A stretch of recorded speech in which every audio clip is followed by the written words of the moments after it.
Good evening, আমি M cube. চলে এসেছি ঋষিকেশে। গতকাল হরিদ্বারে ছিলাম। হরিদ্বারে প্রচুর ভিড়, ভালো লাগলো না, অত ভিড় সহ্য হয় না। চলে এলাম ঋষিকেশে।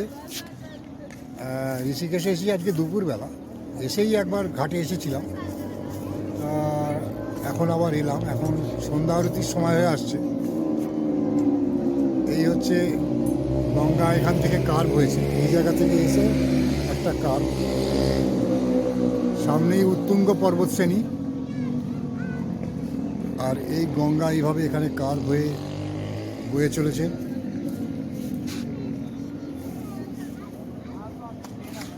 ওই দিকটা অনেকটা চর মতো, বেশ ভালো লাগে ওই দিকটা। আর একেবারে পাহাড়ের পাদদেশ, আর এখানে ভিড়ভাড়টাও কম, লোকজন অনেক কম, এখানে বেশি লোক নেই, যার জন্য এখানটা আমার খুব পছন্দ হয়।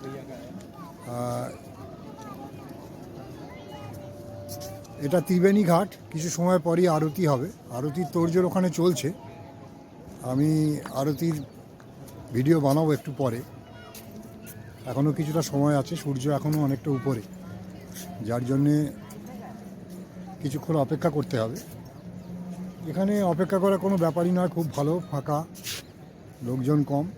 তবে একটা জিনিস দেখছি, এখানে কিছু ফরেনার দেখা যাচ্ছে, বেশ কিছু ফরেনার এখানে আছেন।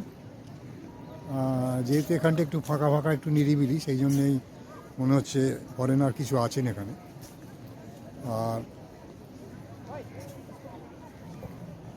গঙ্গা আরতি এখানেও আগেও আমি দেখেছি, গঙ্গা আরতি আগে দেখেছি, তারও রেকর্ডিং করেছিলাম। এখানে গঙ্গা আরতি খুবই ভালো হয়। কালকে হরিদ্বারের গঙ্গা আরতি, সে তো মানে জনস্রোতে ভেসে যাওয়ার মতো অবস্থা, তো সে খুব একটা ভালো দেখতেও পাওয়া যায়নি বা ভালো হয়ও নি। খুব কম সময় আরতি হলো, কেন হলো তা জানি না। আরতি তো অনেক সময়, বেশি সময় ধরে হয়। অনেকেই এখানে আছেন, এখানে বসে রয়েছে, সব উপভোগ করছে। এই প্রকৃতিকে উপভোগ করা যায় এই জায়গায়, ভালো লাগে বেশ। এখানে ওই হরিদ্বারের মতো অত গ্যাঞ্জাম, অত সাধু সন্ত, অত হোমলেস পিউপিল, এত ঝামেলা হরিদ্বারে, সেই জিনিসটা এখানে নেই। এখানে খুবই ভালো, খুবই নিরিবিলি। এবং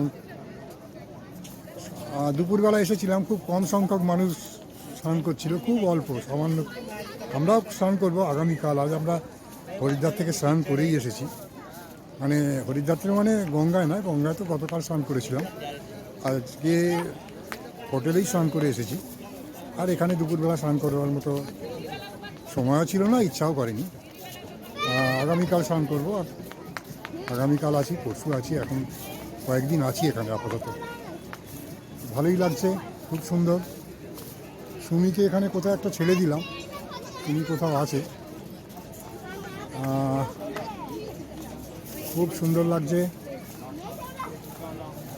এখানে বাবাজি কিছু পাঠ করছেন, গঙ্গা স্তোত্র। এই যে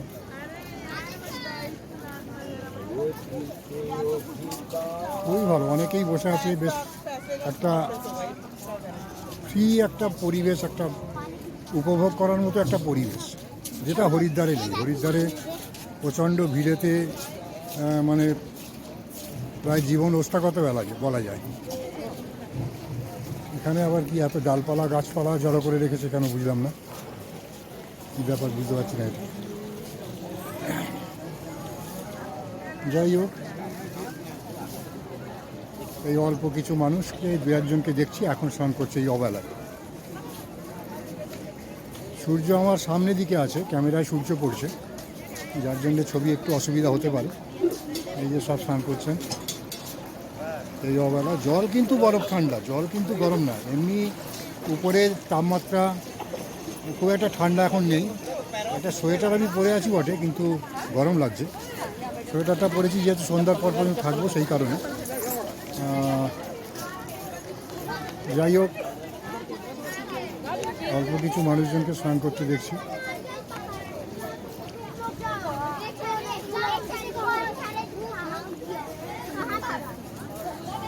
অনেকেই দেখি জলে পা ডুবিয়ে বসে রয়েছে।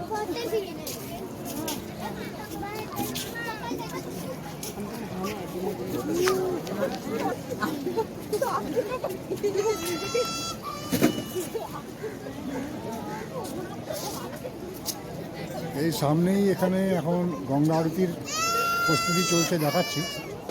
গঙ্গা আরতির জন্য সব রেডি হচ্ছে,